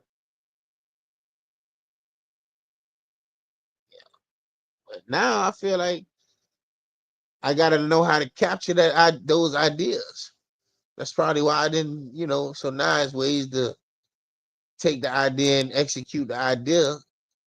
Like now, I'm talking to y'all now, and I have ideas. I've learned how to execute. You know what I'm saying? But like I told y'all before, man, fuck with this music shit is always fun. So as I go deeper into the music elements of life, if that's a thing. Once the PK era ended, I was just engineering and fucking with the production side of things, trying to do the ownership independent thing. You know, and that was interesting because, like I say, I went to I moved out, started kind of like recording on my own. The individuals I was with at the time, we just recorded. We had fun. Before that's why I say when you recording with your inner circle, it's a little more inner whatever, but it's peaceful for the most part. You might have your little spat with the competitive nature, but it's your circle. The minute you go outside your circle and start trying to charge people, if they're not professional, you'll wind up getting into it with them people. And that's what I did on 135 when I started recording other people. Me recording myself, recording Claty, recording Black, and all them, Jit, my brother, Taz, recording them, and that was it. That was easy. Recording Neef, he was cool. It Dre was cool too, but his homeboy Puka was a little disrespectful, and that's what made things a little left. You know what I'm saying? But that made me not want to record outsiders no more, unless you in a structure where it's all business and you don't even have to really, and you got the business. Like I would have, because niggas be acting gangster, and it was at that time I was like, I can understand that you think you gangster, but you probably I got we gonna get it handled right now. I'm not gonna let you, you know like at, at a point in time you got to know how to handle a nigga who think they gangster, especially if you like can try to like work something out, but you feel like you are, especially if you a bully type nigga. But it wasn't really like that. It was just the nigga was getting slick, and nigga wanted to think it was whatever. That's neither here nor there. But that made me not want to start. So going beyond that, getting locked up a few times, making it to the overtime area but next when I was living next door to my old girl, that was probably one of the funnest times of me recording by myself. I had got out of jail. I had moved next door. My sister uh was living there, and then she was like, "Man, big dog, you can move over here. I don't want to be there no more. Just take it." Paid a month already. I just had to move in, and then it worked. So I just got it kind of cleaned up, and then I just straight. But I did a lot of recording there. Got me some speakers, pads on the wall. I was real. That's probably the most professional one I had. It was a little more peaceful than when before I got to overtime. Um, so yeah, it was 2 bedroom. One just was all studio sofa. It was straight booth in the corner. It was straight, mic in the corner. I was recording Claty now. There was a Skeeton Buck at the time. or something like that. What did he call? Was it Skeeting Buck? Well, I forgot what he called himself at the time. They was running with the I forget the dude name they was supposedly managing at the time. This was way before Keo, the tax man, was a billionaire, whatever he living like now. Yeah, that was before that. You know what I'm saying? The YMN thing wasn't even the thing, you know. So uh that was cool. It was a lot of that. It was either, Stephon and what the dude name? Johnny J. And I forget I forget the other nigga name. Damn, I forget the nigga name. Rad. It was Skeeting Buck, Rad, Clyde, I think Stephon. Then some other, it was a couple niggas that he used to rap with, man. And I was record these niggas. And I ain't gonna lie, man, I wasn't the best engineer. I could be real. I learned shit, and then they met Za. Za was good. He's still better than me, but you know, you know, but yeah, I just did the hooks and shit. I used to be in a. I like to record me. You know what I'm saying? And then I'd make ideas, and then I always record me good because I kind of, and then I just made a lot of hooks. I used to just play the hooks when they came in. Then they'll be on to record. You know what I'm saying? They own the shit. It was always something because you got to load the beat, and that shit. I did it for them. You know what I'm saying? I was still fucking with the shit, but it was fun. I ain't gonna lie, it was fun. That's why I say the studio is a place where it's always something's always going to go down, right? So I'm gonna give you what they call it, story time. Yeah, man. I remember we was recording, man, and the nigga went to banging on the door, and I'm like, who the fuck? Nigga talking about, it was just wild, man. They got a leg, nigga, yeah. Fuck this nigga, yeah. Clark T told me to come by here. Fuck, banging on the door. Who that? Nigga say that nigga. He say that nigga. Yeah. But yeah, I ain't gonna get too deep into that. But that was a little couple like when you growing up, it's just certain things that just you just don't tolerate. And a nigga coming to your door with a little disrespect, it's just I don't tolerate it. As a man, that's something I don't tolerate. Like, don't come to my door with the disrespect. Don't be in my crib with the disrespect. You might not make it out my crib. Cause I'm gonna respect people. I ain't gonna, and it be niggas, man. But anyway, I don't. But like I say, but yeah, the rap shit. I still make hooks though, but we gonna, and even working with Clatina was fun. But like I say, man, it was fun. It was straight. You know what I'm saying? It was just certain shit. I ain't really everybody friend. So you know, but when Keo was coming around then, you know what I'm saying? He thought that, hey, this shit might be something they want to invest in. He was like, he's man, you know, you know what you're doing with the shit. You fuck with this shit up. And the nigga that I kind of was cool with, but wasn't cool with, it kind of like nigga Stephon gonna say he don't know what he doing. So yeah, Keo sitting right there because Keo was like a nigga that they always flock to the nigga, right? And then niggas be acting like I don't know. I'm not that type of nigga. Like I'm older than them, and I don't. Whatever nigga got, that's what he got. You know what I'm saying? So he asking me, am I? This is what you do. Do you into this shit? Nigga, Stephon gonna sit around and say, man, he don't know what he doing. And I thought that was interesting because you in the nigga crib, but he always been like that towards me though. He always been a nigga who like whatever. I'm grown. I'm not like a nigga. I ain't gonna be hating on no young nigga. I don't really like. That ain't my style. But he would always be saying little shit and like being green and shit. And I'm a nigga from the old school. Like niggas don't like young ass green niggas, man. You can't hang around a nigga. You just green. You don't, and then you don't want to listen. You just like like don't be hating. He was just like green to me. You know what I'm saying? And he has sometimes to the day you like, Keith, you still don't like me. And I'm like, it ain't. I don't really have to like you or dislike you.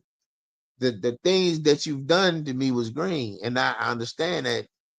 That probably would make any nigga not want to hang around a nigga or like not like a nigga. Yeah, he said that. And then before, when we was on 135, me and him had a little disagreement because he always will. I will be recording. He would always just say little green shit, and I'm like, man, what's up with your homeboy, man? Like, man, that shit garbage, man. Like, I'm like, cuz we in a work environment. We niggas ain't really like, if you don't like it, I gotta respect that. But all right, cuz, like that shit ain't going nowhere, man. That shit, like, what's up with you, cuz? Like, to a point in your mind, you gotta understand you being green to these people that you around them, everybody's cool, and you saying what they're doing is never gonna make it. And I mean, I understand you probably wasn't really, I don't know, kind of whatever, but hey, man, like we don't need to hear that, man. Like we straight, man. Like, I don't understand that. How about we just don't talk to each other? And we feel that way about another nigga, what he doing. How about we just don't really talk? Let's like not deal with like nothing. Let's just chill. Don't talk to me. I won't talk to you. But he was a young nigga, and that was just one of them things where you know, we got a little physical with. He grabbed a knife and stabbed me in my leg. And like I say, man, it wasn't about trying to hurt the nigga or him hurting me. It was just certain things you do may have a consequence, and it could be a physical one. In the same space with somebody. I know he kind of got the knife and all that, but it wasn't about me trying to hurt the nigga, man. You know what I'm saying? Like I'm not even a nigga who against you, and you fucking with me like I'm a nigga that's against you. Anything I'm doing is not a problem to you because you're not paying for it. Or I'm not really like, but this is just story time with Big Dog, your dog, man. So I ain't. But shout out to Stephon, man. We cool. I ain't never really, it wasn't about nothing, man. I just come on, cuz we cool. You ain't got to be no green eye nigga around me, man. So, but as far as just like when I moved to Overtown and I got introduced to some individuals, RNG Hayes and K and Kush. Kush still, we cool still. RNG Hayes is cool. We have our moments. Uh uh K, she's a female rapper. She dope. I always thought K was raw, but you know, I always would be available if she wanted to do music, no matter what. She get mad a lot and we don't talk sometimes, but that's just how it is with her and I. It ain't like no beef or nothing, but you can't really, be mad if people have their own swing, mood, whatever. You just respect it. But me and RG Hayes, we have had nothing physical, but we've had disagreements about things, about music. And that's kind of like why I am where I am. Because like I said, I always just wrote the hooks and was like the production person. And so and I had music already when I met them, little ideas I had already circulating. And I thought it was a good opportunity for everybody to, but like you're independent. And the market for what I was doing was already gospel music. Well, not already, it was just when I was performing. So when the music was like getting finished or whatever we was doing, niggas got to start performing it to see where they at with it. And the markets that was niggas had reached to, at least me, was the strip clubs because niggas was, doing the little promotions and it was the shit like that. Uh, so, but yeah, man, it was a lot with that though, man. And I kept it in house, but it's so many stories with that dude, the RNG Hayes dude, and more than the nigga can freaking count, man. You know, he said I don't believe in him, which I don't believe that because I let you live with me and we were doing music, but the thing is, I taught niggas how to do. I wasn't at this point when I moved from next door to my old girl. I moved in Overtown, right? So I had all my equipment, I guess, in the room for music purpose, just listening to music. So I don't know how long I was living there before I met them, and I met RNG Hayes and the rest of them through uh my sister husband. So he vouched for the nigga. In the beginning, it was cool, you know, like most situations. But I had a lot of stuff that was like I was doing that was undone. And I wasn't worried about it because I was like, man, the music shit is cool. I fuck with it, but you gotta have the right combination of people. And I always recorded Jet, all the niggas that lived around me. But it wasn't like the best recording. It was just me. I knew how to work the program better than them. I was willing to do that, so I was like kind of doing what I learned from PK, like in those elements to like kind of like do that for yourself on another level other than the two speakers, the karaoke machine. It was a program, speakers, mic, a little more of a upgrade. So, them niggas started coming around after this nigga introduced. It was cool. He had so-called his artist that he was bringing, which was Flight Ground. So Flight Ground was RNG Hayes' little crew, and that consists of Kay, the female rapper, singer, songwriter. Kay Hendricks is what she called herself, and Kush, which I started calling the nigga Jay Cushington because it was Jay Cush. So RNG Hayes didn't have that name at the time. He was Blanco da Vinci or La Da Vinci. That was his name at the time. So, okay, La Da Vinci, Blanco da Vinci, Red Da Vinci, whatever, you know. So, yeah, we got the cooking up, but he was. So I met his people too. They all came through at one time or another over time to make sure he's protected or whatever. So,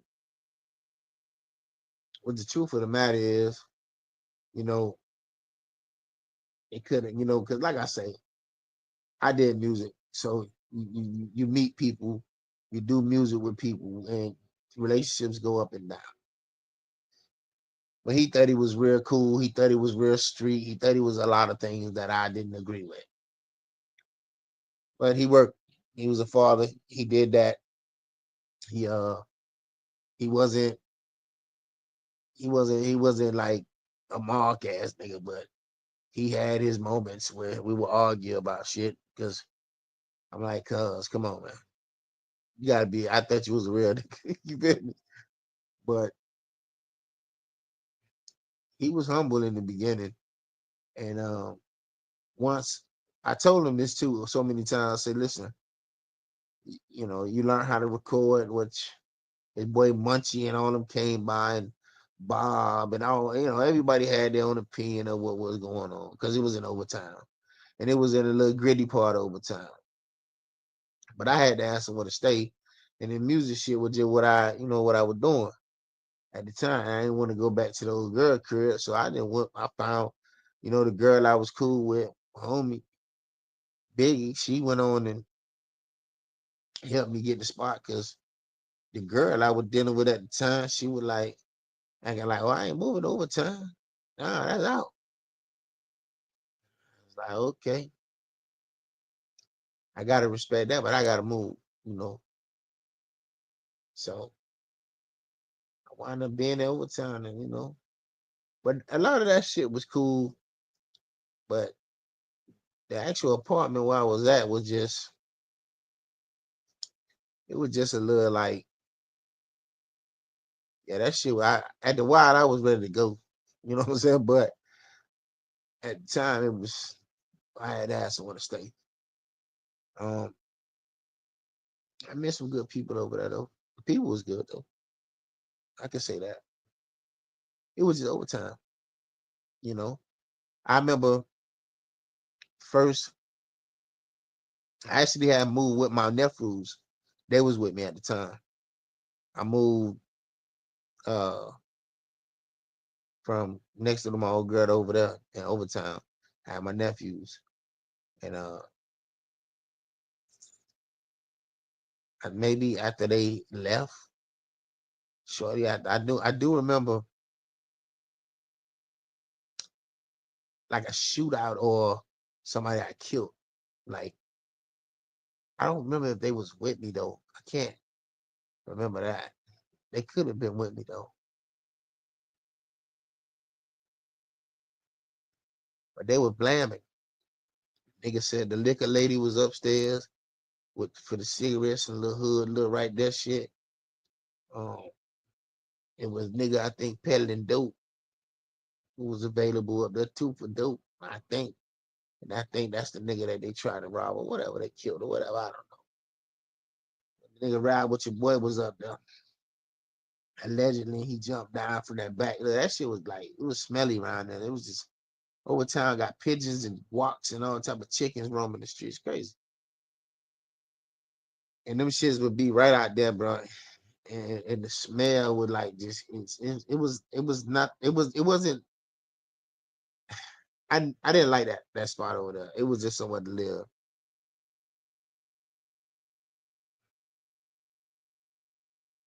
It was, man. I always feel like that was another like maybe I probably was depressed or something. I didn't just that shit was like weird over there. It was just wild.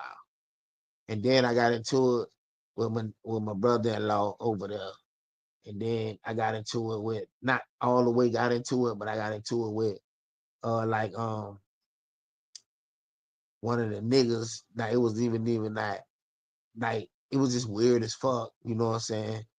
But then it was a chick that was over there, not over there, but it was a chick that I was like, because like I said, I went through so many phases. I was over there about 2 or 3 years. And it was like I forgot how I even met this chick, dog. I let her like crash because she was like a little streetwalker, little chick, but she was young. You know what I'm saying? And she claimed, a lot of music shit connect people. So and that's kind of like probably my fault because I don't even remember how I met her. You know what I'm saying? And me and her kind of got into a space because I think they had to left or because see that little period of time when me and my brother-in-law and that dude had that little situation. And trust me, it wasn't me and my brother-in-law against him. It was them two against me. Let's be clear. You feel me? So, and then, Jet and Melly, them coming over. And it was weird, bro, because it took the fun out of it because it was just all love and respect.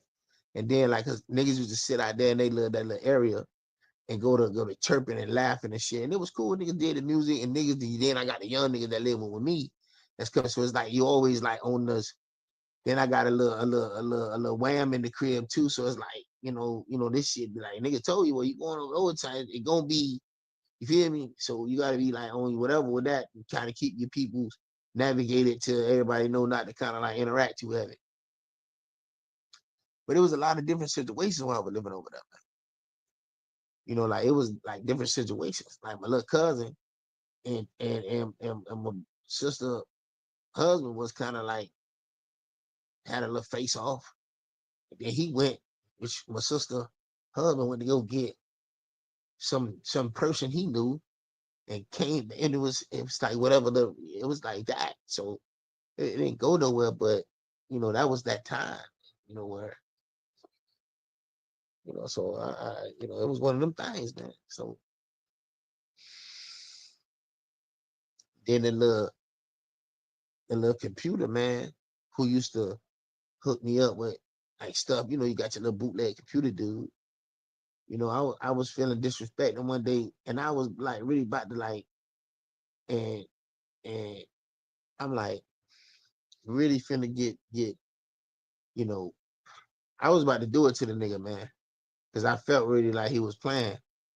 And RNG Hayes, I don't want to say he was a little intimidated or whatever from the nigga. And I just was like, look, he was like, I'm like, the man trying me, dog. And he know it. So I don't want to hear nothing. Nah, big dog. And I don't like when niggas be supposed to be my homies and pleading the fifth or pleading for another guy. That's like he in our studio and he talking about he need more money because he ran out of coke. Now I done gave you the money.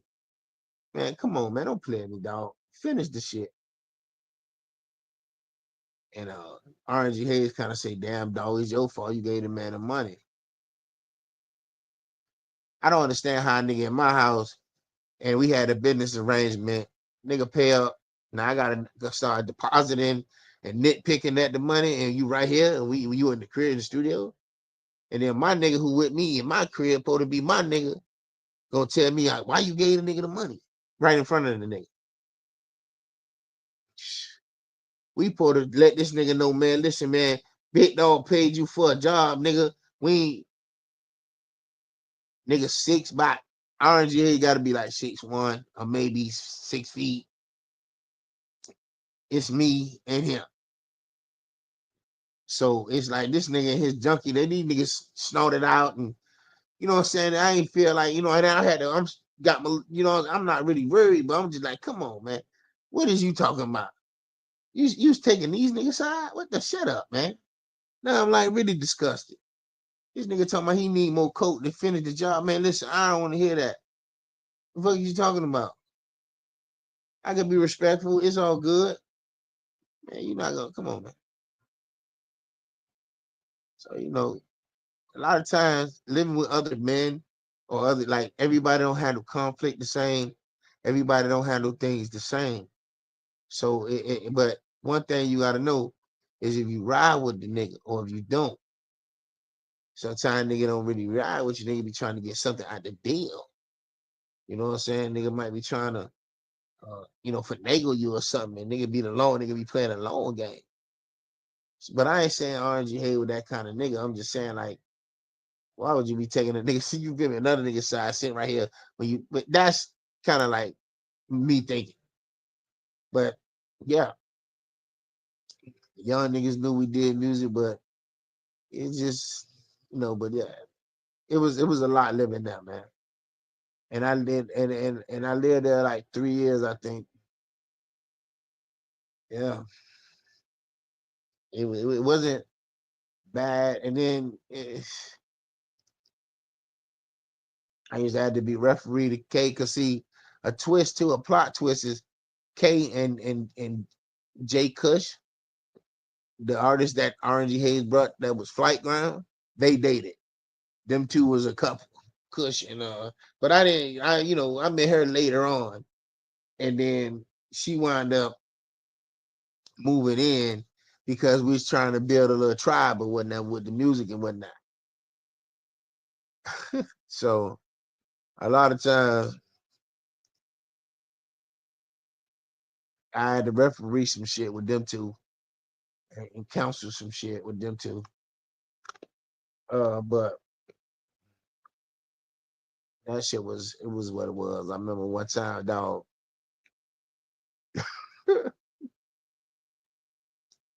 I'm in the kitchen, my nigga. And I'm like, I don't know what I'm doing, watch the dishes or whatever. And I'm really like not, they in the room. I guess they vibing, sleep is, you know, daytime. I don't know what time exactly. And I'm in the kitchen, dog. And the door from the room busts open, boom. And she, oh my God. It was just, I don't know, apparently, because she came out crying and screaming, and it was a bit of a dramatic situation. And she was boohooing. It was like, he know I don't like that. And he tried, like, whatever. So, something happened is she just don't like to be, I guess, like when she sleep, every girl don't like to be, some girls want you could take it while they sleep. And other girls may have this little thing where they're not comfortable with that. That's like, they don't want to, because it might be traumatic or traumatizing and apparently he did that.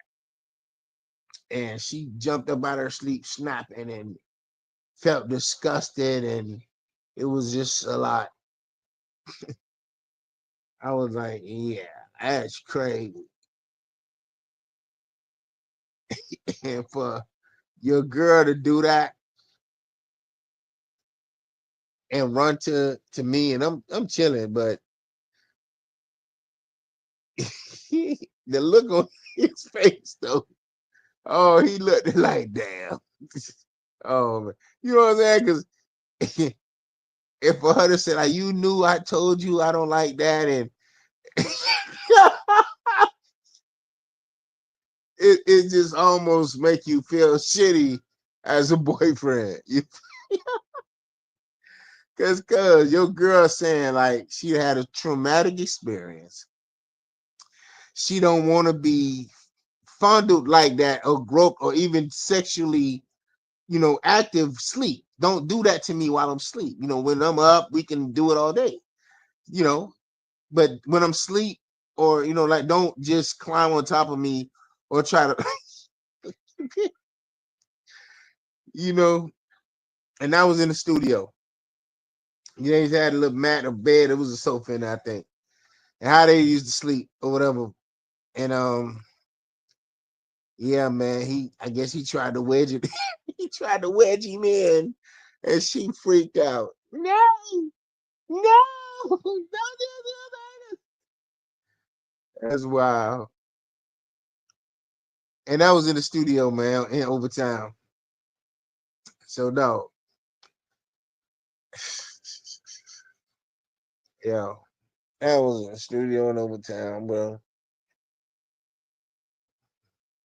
I ain't gonna lie, man. I used to deal with LaRon cousin. Like, I forget his name. I think it's Trevin brother. And he he had this tree he was selling. And it was cool. But me and him used to get into it too, because he cool, but he used to do flaw shit too. You know what I'm saying? But um, yeah, it was cool.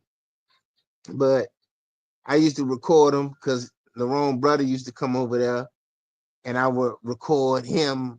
Oh no, he didn't rap, but Reaper and all these niggas had their little thing. Because niggas always been doing music. So, his cousin got out. We always say what niggas had in Fort Lauderdale, and the niggas in Fort Lauderdale. That kind of rubbed me the wrong way when we got a little studio. It's independent, baby. Like, what we got? Every time you in the studio, you want another nigga. Come on, nah. Niggas don't like that. Come on, that's green. If niggas got that, that's cool. This what we got. That shit used to have me hot, man. Yeah, man. I didn't like him for that, bro. And I used to like him. I'm like, you knew the nigga from a while. You know what I'm saying? Nigga used to get all locked up, and oh shit, Trey out, because remember Trey from the used to rap. Used to have the karaoke, come on, niggas rapping and whatever. Yeah, I remember Trey. Yeah, he cool.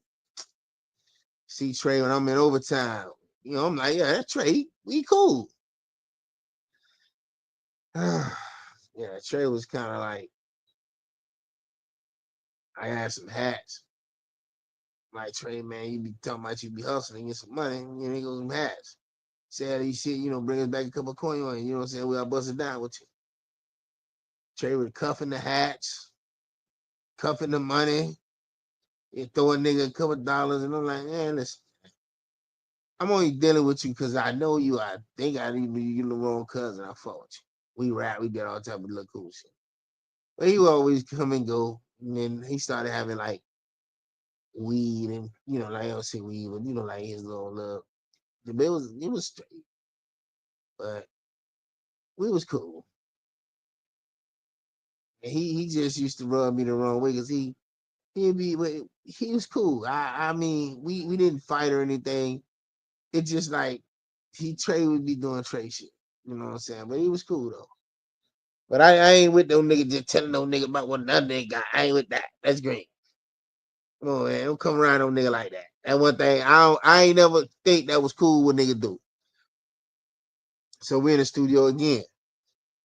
We nigga want weed. Right? That's how nigga met Kane. Kane time. You know what I'm saying? He cool. I fuck with him.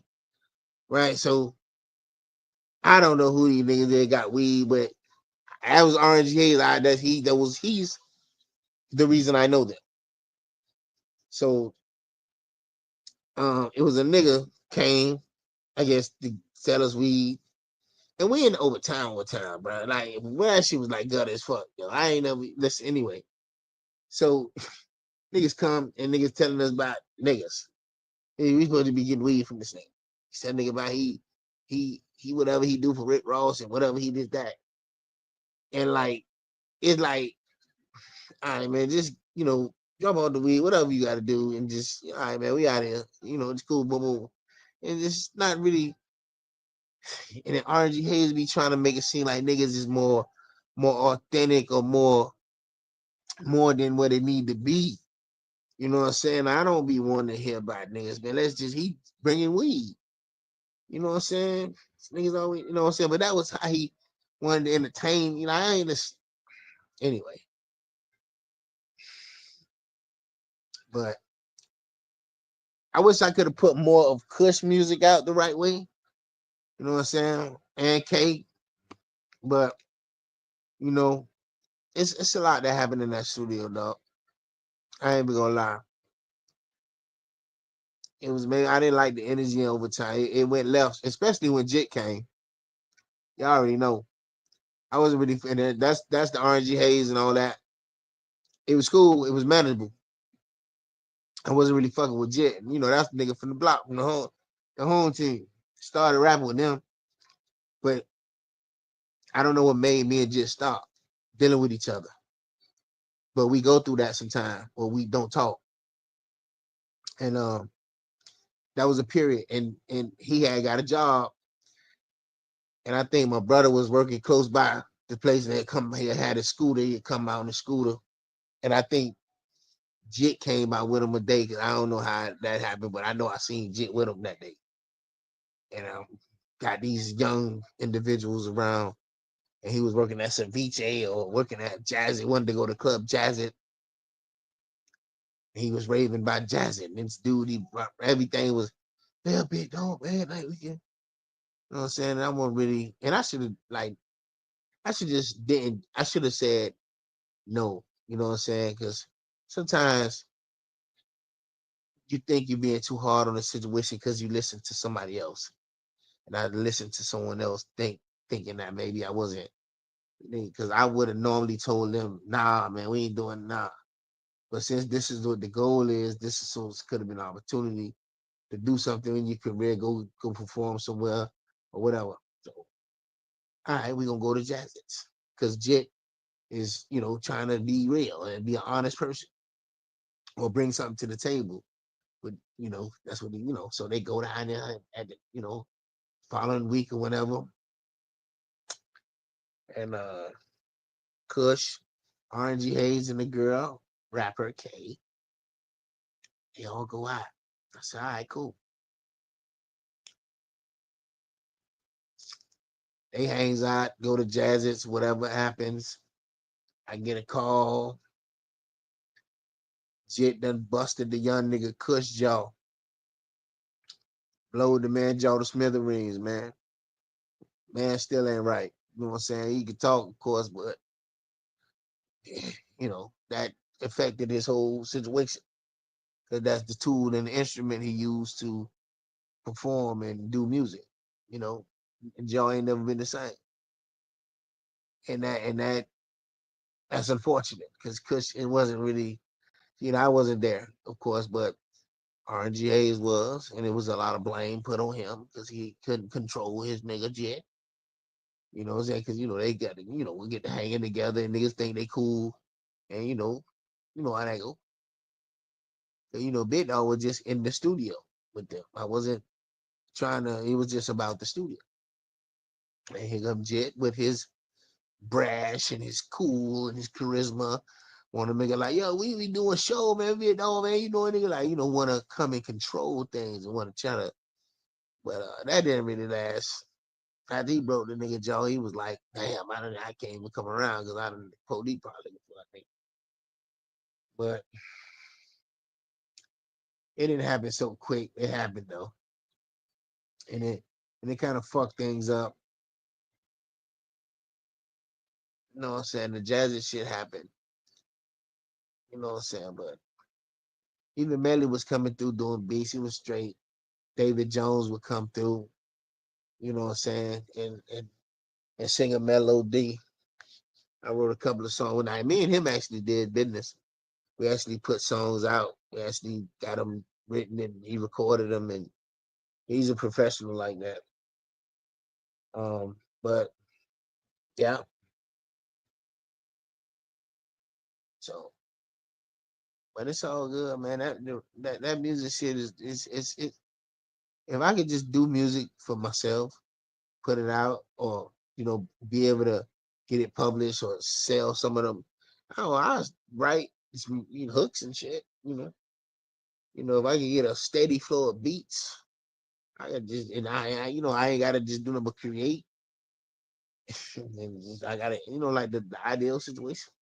That's why I see these boys be on autopilot, man. When these boys got money and they done got it, like T-Pain or somebody niggas who just create, especially these niggas who do these little jingles and these all these marketing ads that need money, and they can just be around the house and such and such wants you to do this, you got potential work just coming to your doorstep. I'm assuming. You know what I'm saying? If you got it like that. You know what I'm saying? 'Cause I be hearing this shit. There's a couple of goddamn commercials that's super hot. It's super hot. Yeah, it's super hot. That hard. I'm not gonna lie. I forget what commercial is. Yeah, it's hard. I like that. I was hearing that shit. I was like, yeah, that's hard. And then the commercial that got a big boy in it, the Cadillac shit, that hard. He snapped on that shit. That hard. I ain't gonna lie. I was like, that's hard. It's another one I had in my mind and I forgot it, but yeah, oh yeah, the Burr. That Burr. That's funny. I don't know if that's Gucci, but that's the shit he do. And I was like, that shit hard. And it's just the beat. Yeah, I don't know what they saying. I think it's just the beat. Burr, Burr. It's another one. What's another commercial that they be just advertising hip hop shit, music shit? It's the Baconator shit. I think it's Wendy's. It's son of a son of a, that. And then they go and it's like, I was like, okay. They kind of like was creative with that. You know what I'm saying? So being that I'm going to school for little cinematography and whatever I'm trying to learn, I be trying to understand how to keep the idea cool, fresh. That was a cool idea. It took the beat, it took the thing that it was marketing and trying to promote, and some words, and made it, made it look like a presentation. So yeah, it's great. Indeed, it is. Indeed, it is, man. But listen, being in the studio, and that's kind of like why I say I don't really like to record niggas that It's not like working with me like as a staff and like we're on the same page, like as a little unit. Like when you got niggas that's trying to buy studio time and all that shit, and you gotta want to be, you gotta want to deal with that. And I didn't want to deal with that shit. I wasn't trying to sell studio time when I got to overtime. I wasn't trying to entertain none of that. I'll pay me to record shit. Nah, we good. It's what we do. If you ain't signed or if you ain't a part of the situation, it's nothing. That's how they met Just Drake. So you saying Halliburton got, oh man, it's it's crazy that Shady off tomorrow. Because boy, he'd have had something to say about this. That's why they say that boy in the Super, he got 8 points.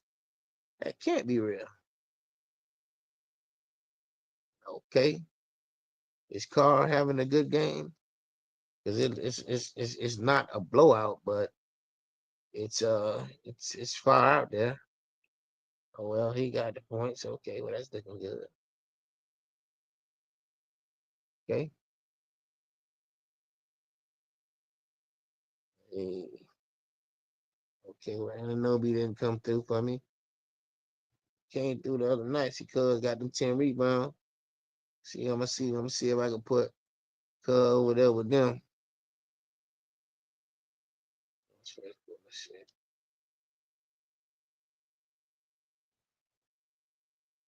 Oh, okay. Oh, we good over here too? That's crazy. Oh, I told you that defense got me right. Well, I went defense, bro. And the first time I told him, I say, Halliburton, I'm gonna go with the nigga that taught. He said, E Green. He got 2 steals. He got 3 blocks. And he got what? 2 steals. All right. That is right there. I can take that.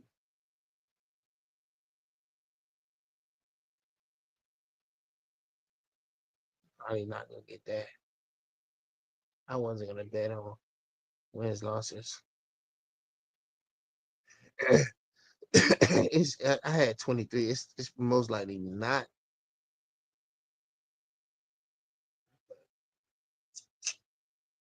Boys trying to get out of there.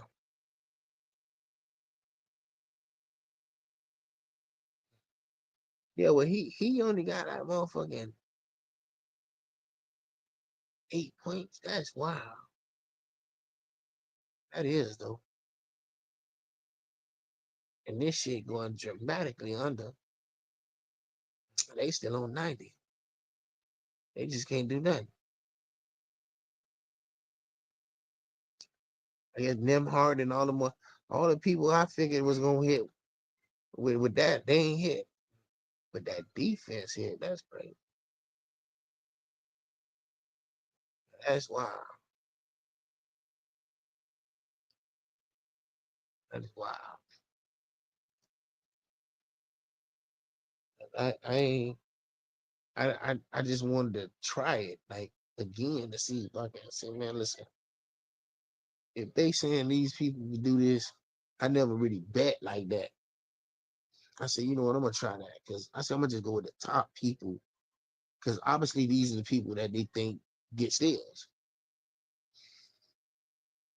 And this they everybody did what they were supposed to. And I'm like, damn, I never even looked at I mean, this 1 point or 0 point, like you know what I'm saying? Like that's nothing.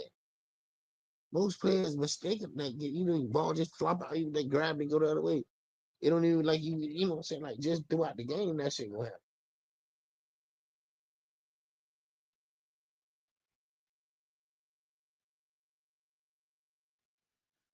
Wait, man. We'll do some more shit, man. Uh and we'll just get get get up out of here and go in the nut yeah, close your eye, get to the sports again. Where we at? Okay.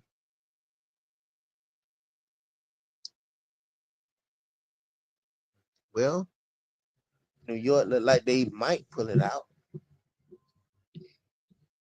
I don't think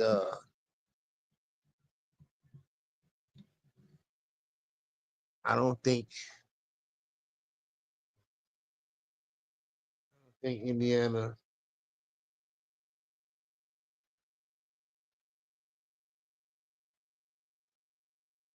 Halliburton on the bench. So in a way the white flag.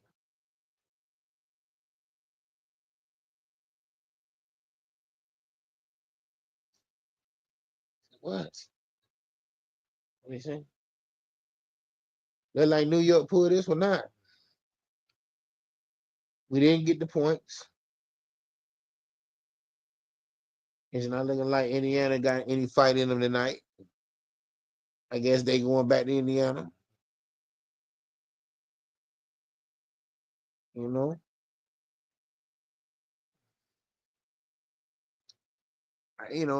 they turned it. I don't know, man, but that's funny. Let me go see what my dog Casino talking about. Cause I know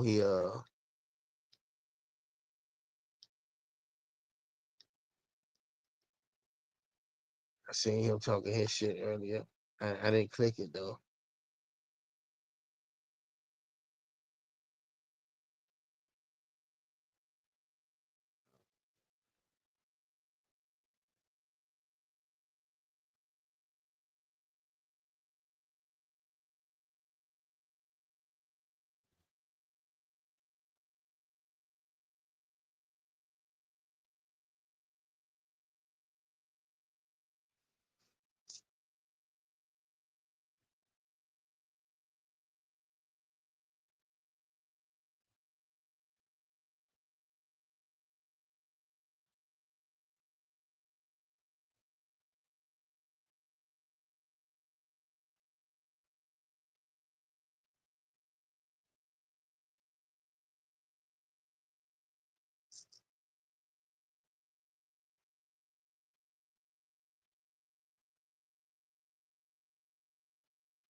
Oh, I can't help that.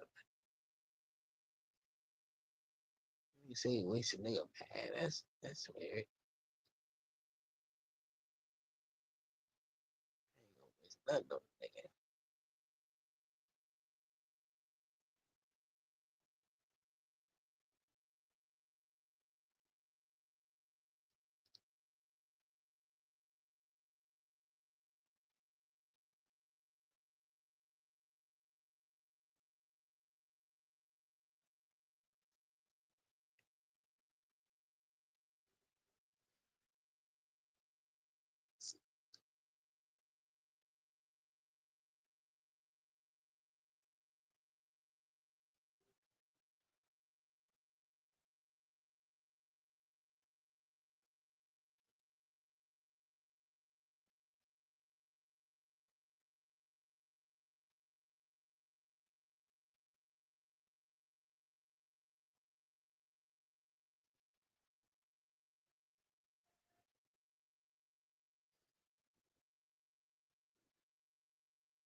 Shit, that was scrappy. I'm so sorry. We gonna close out. It's your dog, big dog, man. But last that, man, you know that. We'll come back to you. Fuck with you. Need to get over that shit.